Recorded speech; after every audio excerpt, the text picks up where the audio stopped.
Hi, I'm Alex Radcliffe from Board Game Co. And today I'm reviewing Fall of the Mountain King by Burnt Island Games. And Fall of the Mountain King, if you're not already aware, is not in the Hall of the Mountain King. In the Hall of the Mountain King would be Burnt Island's not last game, their last game was In Too Deep, their game before that was in the Hall of the Mountain King, but in the Hall of the Mountain King and Fall of the Mountain King are related in theme and art style alone. They are completely different games. So if you are someone, to just very quickly start this off, if you are someone who doesn't want this game because you never played in the Hall of the Mountain King, they are entirely different games, entirely different mechanics around them. You may love one, hate the other, and vice versa. It is entirely, well, a separate game. Now, before we go further into this is very much a prototype review. Everything you see in front of you is a prototype. There are going to be two different games of this, well, available. It's going to be the retail version of the game, which is going to be drastically upgraded from the prototype you see here. Additionally, is going to be the Kickstarter version of the game, which is going to be drastically upgraded from the retail version of the game. I'll try to cover some of those differences more towards the end of the video after I've gone through other things, but just note everything you see here from art, components, to the rules as well are very much prototype. Now, that said, Fall of the Mountain King, let's go through a general overview of the game before I go into some specific sequences and rules and all that. The general idea of the game is it takes place before in the Hall of the Mountain King, before you are slowly uncovering and burying through the halls to find your troll ancestry or whatnot.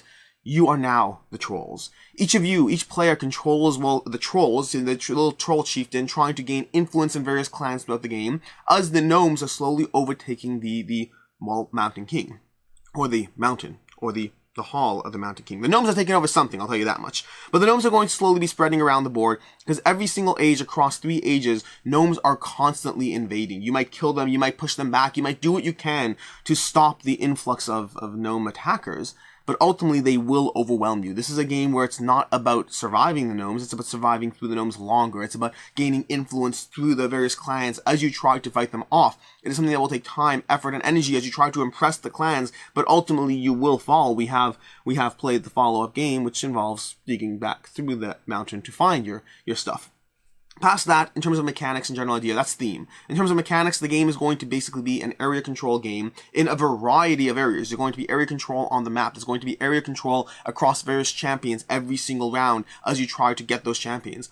There's going to be area control on the vote track as you gain influence in each of the clans. And everything you do in this game can put you on a pathway to score points. It's the question of how you're going to score points, where you're going to specialize, and how you're going to cohesively build your engine in order to ultimately win in the Fall of the Mountain King. I almost said in the Hall of the Mountain King. That may happen multiple times throughout this video. Past that, the game is going to take place across 3 ages. In every single age, the first thing you're going to do is you're going to grab from this giant stack of, let's just go through this giant stack full of cards. You're going to grab 4 cards and you're going to go ahead, pick them, and then you're going to draft those cards. So I'm going to grab these 4. I'm going to grab one of these, and I'm going to go ahead and put this down. I'm going to take this and I'm going to add it to my little board over here. Similar to the way that in the Hall of the Mountain King had a core game, a core board system, plus its own little trolls mood, a fun little side puzzle you have to figure out. This game has a very different side puzzle. It is entirely different, no less rewarding, although perhaps a tad more frustrating while being rewarding at the same time. So you're going to draft these cards, you're going to take a look at them, you're going to say, I'm going to add this to my starter card, your starter 6 spots, and I'm going to go ahead and lay this over there. You see, you have to cover up at least 1 spot. That leads to the frustration part I talked about. So we put that down there, and we basically covered up 1 spot. We've added an elder sign, that's for scoring, and we added another symbol on the board. Great. We're going to take the other 3 cards passed up to somebody else, and now this time round, I guess we can put this over here. That seems reasonable. Let's go ahead and put that down over there. And great, we add it over there. And then I'm going to go ahead and do another one. Let's see what we can do over here. I guess we'll go over here. There's no good place to put this. I mean, possibly over here, but I'm just going to go ahead and put this down over here. Again, covering various spots. You have to orient these facing the correct direction, so it's not as easy as you might think. And then you're going to basically be done. They're doing 3 cards. Now, just for the sake of showing you a variety of symbols, actually, I think we have all the symbols covered, so I'll leave it at that. So, you're going to be adding 3 cards to your tableau area every single round. Now, you do have to be mindful of the fact that you cannot extend past a 6x6 grid. You can build it however you want, but once you're at 6 wide, 6 tall, you cannot go further. You can overlay as much as you want, but the other restriction is you also can't cover up elder signs. Elder signs are going to be great for scoring. They are not going to do anything useful in the game. They're just going to get in the way along the way, but hey, if you do it properly at the end of the game, you can get as much as 45 points for getting a ton of elder signs, and 45 points is a decent chunk of points. Once you're done over there, you're going to go ahead and take your action marker. You're going to set it at the number of actions you have per round. Your supplies, your barrels, constitute your actions. You're going to increase it by 1 for each barrel you have in your tableau, but you're also going to decrease it by 1 for each age you're in. In age 1, you get 6, then 5, then 4 actions. After that, you're going to go ahead and take some of these modifier tokens. For everything to the right of your board, for every symbol you see to the right of your action marker, you'll get one of these. These are going to modify some of your actions to be a drop stronger as you play through the game. And then starting from there, starting from the first player going clockwise, you'll start taking actions in the game. So over there, you're going to sit there and say, I'm going to take an action and move your marker down. Now, you'll either take a strong action or 2 weak actions. Let's cover a strong action just so you have a general idea of how the game progresses. I'm going to go ahead and take a strong bolster action. Let's pretend it's the second round of the game because I already have the board set up a little bit. So second round of the game, I would start here. I move this here because I have a barrel, so I start there. And now I'm going to go ahead and take a few of my markers and I'm going to cover up a bolster action. So again, if you count up the symbols and the numbers, that's going to be 1, 2, 3, 4. That's going to be a bolster action of strength 4. This is a wild. I could use this. I'm not going to use that wild for this action. I'll save it for something else. So from there, I would go ahead and take a bunch of troops from the board. So if you want to see over here, I would grab a bunch of troops, 4 troops specifically, and I'd add them to anywhere where I dominate on the board. Dominate is where you are the only person who has units there, or alternatively in one of your own halls, your starting areas. So I can dominate over here and over here. So I'm going to go ahead and add them over. I'll go ahead and add them over here to that zone over there. Excellent. They are now added to that zone. That's going to be the bolster action on the board. Alternatively from there, I can also go ahead, I can take a movement action. A movement action will be looking at these green symbols over here. These green symbols will give you movement on the board. Same idea. You go down in action, you go ahead and connect them. Now the symbols have to be connected, but the nice part is you can connect symbols through already placed markers. So these 2 symbols over here, I can go ahead and connect those for a move action of strength 3. That move action is going to enable me to pick a target zone on the board that I can connect a pathway to from my units and then move up to that many units, 3 in this case, to that target zone. So I'm going to go ahead and look around the board. I'm going to go ahead and take control. Nope, that doesn't help me as much. I'm going to take control of this yellow area from, well, yellow. And I'm going to move 3 units there. So I'm going to go ahead and move 3 units into that. You can take them from any number of areas. You're just able to trace a pathway, and you're only going to one area. So I move 3 in. That does change control. Now, whenever you change control of a clan, you will get 1 vote with that clan. They respect strength. So I'm going to go ahead and move my marker up 1. I don't have an extra marker here, so I'm going to grab them from here. I'm going to put my marker up 1 on this track over here, and I have 1 more vote in that clan. That's going to be the movement action. You only get that vote if you've taken an action to change control, not if somebody else abandons the cavern. That's going to be the movement action. Next up from there, we have the gnome track. The gnome track, this is where I'm going to go ahead and take, you know what? I'm going to go ahead and take a single strength 1 gnome action. That strength 1 gnome action is going to look at the gnome board over here. I'm going to move the marker by 1 and take an action of that strength. So had I moved to 2, I would move it to 2 and taken a strength 2 action with this symbol. Over here, this is going to be the influence action. I'm going to go ahead and take a strength 1 influence action, which means I get to advance my marker or add a marker to one of these trolls. So I'm going to go ahead, and I actually would really like to get Vanga over there. So I'm going to move my marker up 1 to get past yellow, although yellow's still in the lead. Whenever you have a tie, the one on the bottom is going to be the one who got there first and wins the tie. And then finally, we have this action over here, which is the same influence action on your board. That same influence action, I'm going to take a strength 2 influence action, moving my marker up 2 more on that track. In general, most of the actions on the gnome board are going to correlate with the actions on your main board, for the most part. That's going to be the 4 core actions. Once again, you have bolstering, where you're going to add more troops to the board. You have movement, where you're going to move troops around the board in this ultimately area control game. You're going to have the influence action, which is where you can take influence on any of the trolls, potentially gaining those trolls for next round, as well as getting votes in that respective clan, in that respective troll champion's track. So if I win Vanga, I'll get 3 votes in the fire clan. And then lastly, the 4th action is going to be the gnome action, which generally involves moving around this gnome board and taking the matching action, either bolstering, either influence, or its own slight variation on move, where you choose a target area and move that many units outside the target area, yours or your opponent's. So it's a slight variation of move, same basic idea. Past that, your player board over here is going to cover, you're going to have a wild symbol, which you can use to augment a thing. So I could have, for instance, taken that symbol over here, that influence, I could have connected it to the wild to move an additional 1 up Vanga. And then lastly, we're going to have barrels and elder signs. Like I said, barrels are going to give you additional actions, and elder signs are going to score points for you at the end of the game. Past that, the weak action. Let's cover the weak action. So let's clear this board a bit. A weak action is, instead of taking a single strong action where you can take a strength 2 or larger action, either by a single symbol or connected connected symbols, and instead of that, you're going to take a weak action. That weak action is going to involve basically taking two markers, putting them down on two different spots, and taking weak actions with those various actions. So over here, I can take a bolster action, and I can take a move action, two different actions with a single supplies. You can augment that with these tokens over here. That's basically the core aspect of how the action phase works in Fall of the Mountain King. Once you're done configuring around the board, adding units, doing whatever you need to do there, you're going to move to the gnome invasion phase of the game. In the gnome invasion phase of the game, you're going to reveal these gnome cards one at a time in order to see, oh no, this card over here is going to be invading from this yellow zone over here. So in round 2, we're currently in H2, we're going to go ahead and grab three gnome tokens from the supply, and they're going to invade through yellow. They always take the path of least resistance, so that's going to go ahead and move over there, and from there we can see where else we can spread out with a pathway. It can still connect a pathway to over here, so that's fine there. But then the last one's going to have to fight something. They are generally going to fight the weakest trolls they can find, and if there's a tie, all votes are decided by whoever the current leader of that clan's track is, in this case Pink. So Pink's going to go ahead and decide that Pink wants to maintain control of that cavern, so she's going to go ahead and send it after Green, knocking that zone out, which means this gnome will be defeated along with this troll. Basically, your trolls over here can protect against the gnome invasion, scoring points accordingly. That troll is going to go ahead and score 4 points because it's the second age and it's the first one from this invasion, and that's going to be the general idea of the invasion cards. Now, before we go further in the invasion cards, it's worth noting that whenever you take a gnome action on this board, you also get to peek at face-down gnomes on the board to see their strength. They come in strengths 1, 2, and 3. Additionally, you get to peek at one of these cards to get an idea of what's coming in the coming invasion. So you can plan accordingly, either moving units there because you want them to die to get glory, or alternatively moving units away because you might not be well situated to be able to take that hit, and you might actually want the area control over the points for defeating gnomes.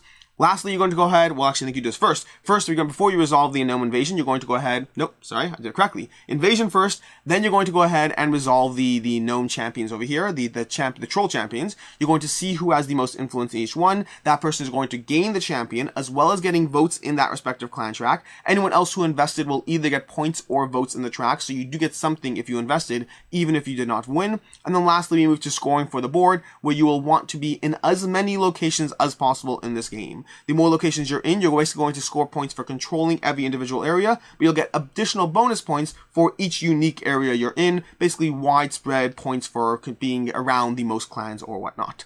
Do that for 3 ages. Basically, the game is going to repeat across 3 ages, doing most of what I said over here. Some small nuances I'm leaving out. That's going to cover most of the game state of what's going on. And then lastly, at the end of the game, you're going to score for a few more things where a chunk of points are going to flow into, well, where you're scoring.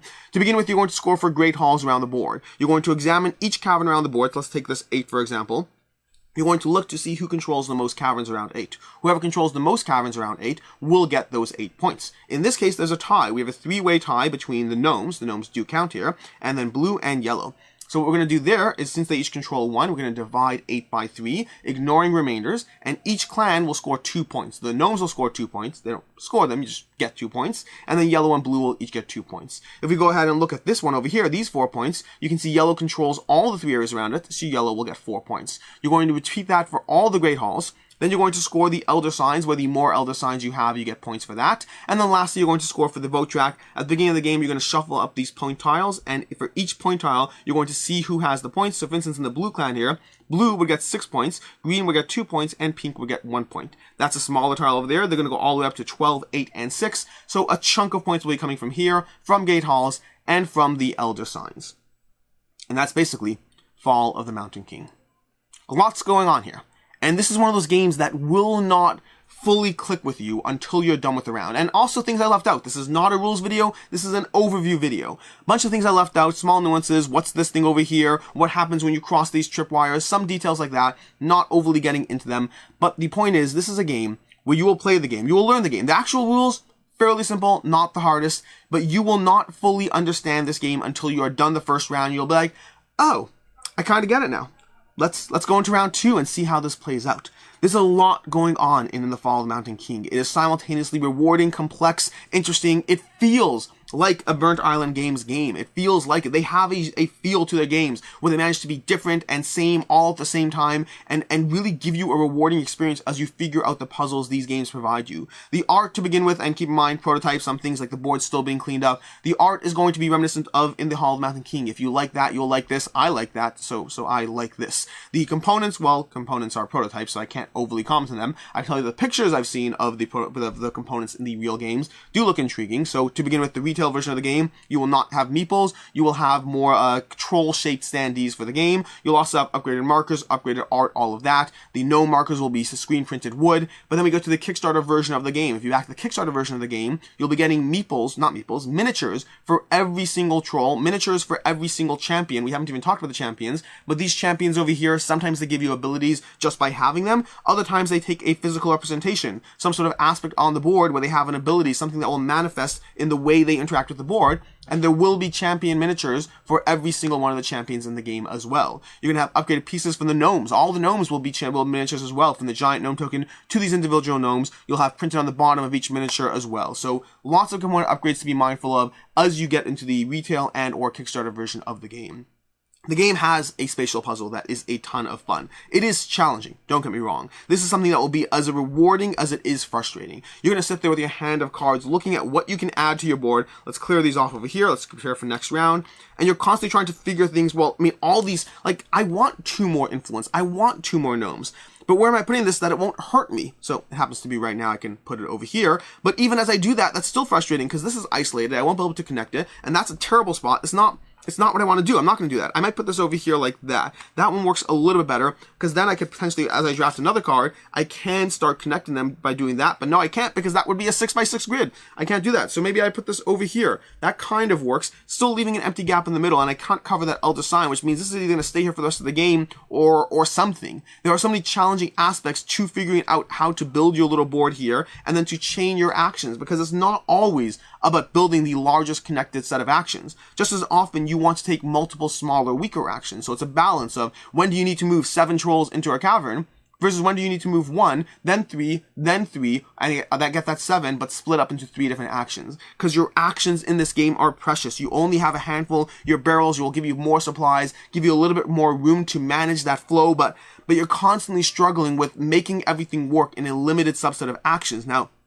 do not make the mistake of thinking that you do not get enough done in this game. This is a game where you'll never control the whole board. You'll never be able to get everywhere. You'll never be able to get anything and everything you want. But across 3 ages in this game, you will get a lot done. You will get a ton of points. This is going to be a 200-point game or somewhere in that range. Somewhere between 150 to 200 points is a typical score. Typical is a relative term. I haven't played this game enough to comment on that. Somewhere between 150 and 200 points is what we've generally been scoring in this game. So there's a lot of points to be had across a variety of actions, across the clan influence, across spreading across the board, those great halls at the end, the clan track up here, tons of different things happening in this game trying to be mindful of. The drafting, in general, I love drafting. You'll be drafting cards back and forth. It doesn't have the same drafting as a game like Blood Rage or Inish or anything like that, but you are handed a set of cards. You have to figure out which one will go here, and you have to play them as you get them. You can't set up those 4 cards and, great, I have my cards, now let's do it. Every time you pick a card, it immediately has to go into your little scoreboard here and figure out how you're going to manage your action chains. This little spatial puzzle is a cute little add-on to the game that works really well for what it's doing. The game concept of slowly being overrun by gnomes is fun because you don't really get to see it in my overview here, but every round the gnomes close in further and further. Additionally, as you pass this tripwire on the gnome track, you're going to add 2 gnomes plus additional gnomes for every gnome you've killed until now, which means gnomes are slowly crowding in on you. You will be overrun as the game progresses. You'll make it to the end of the game and you'll still have a board, but the gnomes are going to get in your way and you're going to be penalized for them as well. You're going to be penalized for being in a cavern, for controlling a cavern where other gnomes are present in the same color. You will lose points there. Additionally, they'll be fighting you for control of those great halls. So there's a lot to manage here, and the general concept of being overrun is fun. The pathways to getting points. You can get points on the board. You can get points through control. You can get points through influence. You can get points for the vote track. You can get points for your elder signs. You can get points for your gnomes dying. You can get points, not your gnomes. You can get points for your trolls dying. You can get points for your trolls staying alive and controlling the caverns. Everything you do in this game gets you points, and it's fun almost to see one player slowly creep up as their trolls keep dying from the gnomes invasion. They creep up on the track and you're getting way too far ahead. You're getting chunks and chunks of points. And then you get to the cavern scoring, and suddenly the players who are left alive and have control of those regions start getting points instead. and then you have one player who's further behind, but as you get to endgame, you realize they focus more on the clan track, and they have tons of votes, and suddenly they start going ahead of everyone else. There's a lot to manage and juggle and balance in the ways you get points in this game. The powers and abilities. These trolls, you're going to start with a starting troll. Mine's over here. We have Farag the Avalanche. When Farag attacks gnomes, he counts as 2 trolls, because whenever you attack a gnome, you're going to reveal what's on the back, and you need that much strength, either 1, 2, or 3, to defeat them. If you don't, they will further entrench, and you will have to retreat, and also waste an action, which is not fun in this game. So Farag over here is going to be there, and then tons of other characters are going to be in this game. You're going to have a whole variety of characters for just more and more champions for the game, plus the Age 3 champions. The Age 3 champions are all about the scoring of points instead, because you can't use them once you earn them. So they'll give you ways you can score points, putting them into great halls and scoring for different ways or sets. And you're going to be fighting over those champions, because champions are hard to get. The better the champion is, the more other players are vying to get their own hands on that champion, to get their own ability. Whether it's point scoring, whether it's abilities in games, there's a ton of fun ways to augment your little mini engine. The thing you're building over here, that little, whatever you want to call this, it's called your ancestry, but whatever, situation of symbols that you have here. Combine that with the champions you have. It's a fun little puzzle of trying to mishmash what works well, what gives you that aspect of control over everything else. The area control in the game is also fun because it's not punishing. You don't lose trolls from other players, with rare exceptions from abilities and whatnot. Rather, it's about who has control. So you can still move through the caverns. You can still figure out what you need to do. Yes, you fight back. You can test a little bit. Maybe you're going for that Great Hall scoring. Maybe you just want to score for that color tavern. Maybe someone else is looking at you and saying, well, you're too far ahead in points. I would rather you don't score for that color tavern. That color cavern, not tavern. But it's a lot of fun in the area control here, and it's not overly punishing. Those people who don't like their units getting removed, this game doesn't have a lot of that, at least not from the other players. You will have to deal with it from the gnomes. We'll get to that soon. But from the other players, it is area control, and it is cutthroat in the points that are being taken from players. But in terms of your board engine, your board state, you mostly have most of your trolls available throughout the game as it goes on. As far as things I don't like about the game, really it's going to be 2 things for me. To begin with, I don't love the looking at things face down aspect over here. You're going to have 4 cards that are invading, and every time you advance in the gnome track, you get to look at one of them, and you can mark it with your marker so you can look at it later again in case you forget. But you're going to be looking at one of these cards. Now, I don't mind systems in games, let's say Kingsburg is a good example. I don't mind systems in games where you spend effort and energy to look at what's coming next so you can prepare for it. I'm not as much of a fan of the fact that you're only doing it with 1 of 4 cards here. And the reason for that is because one player can look at it and see something that doesn't even help them. Your trolls are nowhere close to that. It doesn't really matter. It wasn't helpful or useful information that you can act on. Another player can look at one of them and have incredibly useful information. So you still are taking the energy, the effort of doing a gnome action, but you're not necessarily getting a complete picture. For myself, the way I like hidden information type things like this in games, I kind of want to get the full picture, because otherwise sometimes I feel like I invested and I didn't even get useful, actionable information in return. Small nitpick to be sure, but small little aspect of the game that I didn't love. Secondly, and more importantly for me, the gnome track in general, and I don't have good ideas around this, but the gnome track in general, to me, feels a bit fiddly. I love this puzzle you have over here. I love the general board. I love the champions. The gnome track to me feels like an extra thing that it kind of works because you have to have a way to keep bringing gnomes in, but past the aspect of bringing the gnomes in, I didn't love the additional engine that's going on here. It works fine for the game, still love the game, but this kind of just felt a little bit out of place. It didn't as cohesively flow with the rest of what's going on in Fall of the Mountain King, at least not for myself. As far as what I can see others not liking in the game, few small things, and none of these are issues for me. All of these things I was fine with, but there's going to be a few things that might make this game or the experience a frustrating one for yourself. To begin with, the luck of where the gnomes enter. Going back to these cards, the absolute luck, especially if you didn't invest time and energy to try to find where they're coming in, the luck of where they enter and how the gnomes mess up your situation can be incredibly frustrating. You might have to sit there and you might have the perfect little engine of, well, I'm scoring in purple and gray and blue and I'm doing all this, and then a few cards can sweep in and just take out chunks of points from you. Now, it does mitigate that to a degree, because when your trolls sacrifice themselves to gnomes invasions, you do get additional points. You will get rewards for those, but those points may not be as impactful as had you scored that cavern. Now, this is going to be very much be luck of the draw. Sometimes it'll hit you in a way that actually does help you. Sometimes in a way it'll hit you in a way that hurts you. And other times it'll be a bit of a mix of both. But if you're not okay with the frustration of having the AI player, the game, so to speak, hit you potentially more than other players, that can be a marginally frustrating experience. Similarly, the luck of the token you just reveal. You might have one player who constantly tries to invest 2 units into their moves because, hey, it's safe enough, and they'll turn over 1s and 2s and it's all fine for them. you might go ahead and risk those 2s and turn over a 3. And suddenly, if you turn over a 3 with your movement of 2, you're done. You can't do anything else. You just wasted an entire action. So all too often, it's almost not worth doing anything less than 3, because you might just get over the token that will hurt you. It might waste an entire action because you gambled to save 1.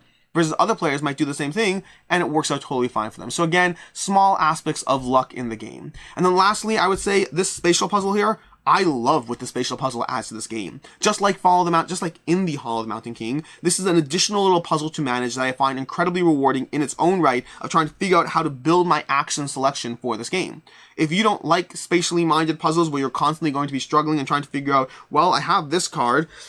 Again, I could actually put this over here, so that works totally fine. I like that one. But let's take, I have this card, and again, nope, I don't like that one there as much. Where am I going to put it? I could cover up I can't cover my Elder Sign. You may be constantly pressed with this little spatial puzzle here that is as frustrating as it is rewarding. If you are someone who doesn't appreciate that aspect, then, I mean, this is a core part of the game to be mindful of. As far as final thoughts on Fall of the Mountain King, this is my favorite Burnt Island games yet. Period. Bar none. Now, I debated exactly where it would rank, but Burnt Island games for me, they have Endeavor, Age of Sail, they have In the Hall of the Mountain King, and they have Into Deep would be the titles that I've played, that I've enjoyed. I think those are the only titles they have past expansions. And all of those for me are fortifies. They are all excellent experiences that don't close that gap of exactly just being something that I love, but rather I really, really enjoy. Fall of the Mountain King, I am completely hooked on this one. I debated after my first play where it would land, and then subsequent plays brought it absolutely to a 5 out of 5 for me. This is a game where I love the area control. I love the little puzzle here. I love the sheer amount of points you get across the game. I love the powers and abilities. Nearly every single thing in this game I love. My only real nitpick, again, that little thing with this is one thing. My main nitpick is going to be how the gnome board doesn't feel as cohesively intertwined with the rest of the game as everything else works. If you replaced it, you'd need to figure out some way of bringing more trolls in and perhaps giving wild actions. Again, it does its job, but this one little nitpick aside of how it doesn't feel as cohesively involved, everything else in this game is a ton of fun. It is rewarding without being punishing. It is a puzzle without being, well, just a mess. It works so well. It gives me the powers and abilities. I just want more for the game. I want tons of champions. I mean, it will be on Kickstarter, so hopefully there'll be more. But however many cards there are and champions that you can have, I just want more. Double the amount so I have more options, more ways to mess things up, more ways to change things around. I don't know whether there's expansions planned. I don't know what expansion would bring to the table, but I love the core system of what is happening here. I love the area control and the way you slowly move through. You do get one of my things that I thought would be an issue is it seems like you almost don't get enough done. You have, 6, then 5, then 4 actions. That's 15 actions. Sure, you can augment that a bit with barrels, but that's 15 actions in the game. It doesn't feel like enough.